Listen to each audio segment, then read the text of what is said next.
యూట్యూబ్లో పిచ్చోళ్ళు పెరిగిపోయారు కదా, ఇన్స్టాగ్రామ్లోనూ. ఫ్రెండ్స్ ఈరోజు ఫ్రెండ్స్ గడ్డి తిన్నాను ఫ్రెండ్స్, పిల్లవాడిని పెళ్ళికి వెళ్ళాను ఫ్రెండ్స్, అక్కడ ఎలా తిన్నాను చూడండి ఫ్రెండ్స్. అంటే మనం ఇంక అన్ని పనులు మానుకుని ఇటు పిల్లవాడిని పెళ్ళికి ఎలాగెళ్ళాడు, పెళ్లి కూతురు ఏం అడిగారు, పెళ్లి కొడుకోళ్ళు ఏం అడిగారు, ఇక్కడ ఏం సమాధానం చెప్పాడు, అదొక వీడియో, దానికి మళ్ళీ మీరు లైకులు, దాని కింద మళ్ళీ మీరు కామెంట్లు. అంత ఖాళీగా ఉన్నారు మీరు, అందుకని ఆడుకుంటున్నాడు మీతో. మీకు ఉపయోగపడని కూడా చేసి ఖాళీగా మిమ్మల్ని కూర్చుండబెట్టి మీతో ఆడుకుంటున్నాడు.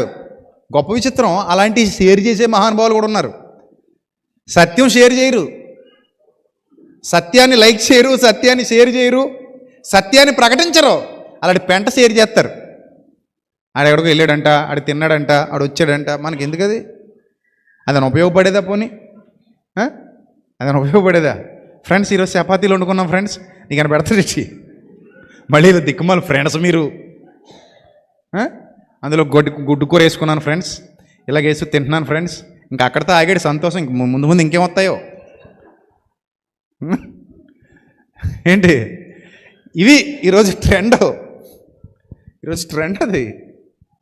సో మనకు అవసరం లేవు అవన్నీ, మనకు అవసరం లేవు. మనకు వ్యర్థమైన వాటి మీద కంటే కూడా అర్థవంతంగా మన జీవితం ముందుకు కొనసాగాలి అంటే చూడండి, నన్ను జ్ఞాపకం ఉంచుకొని నీ కృపాతిశయము చొప్పున నన్ను రక్షించు, నన్ను బలపరచు, నన్ను దీవించు, నన్ను నిత్యజీవం వరకు నడిపించు.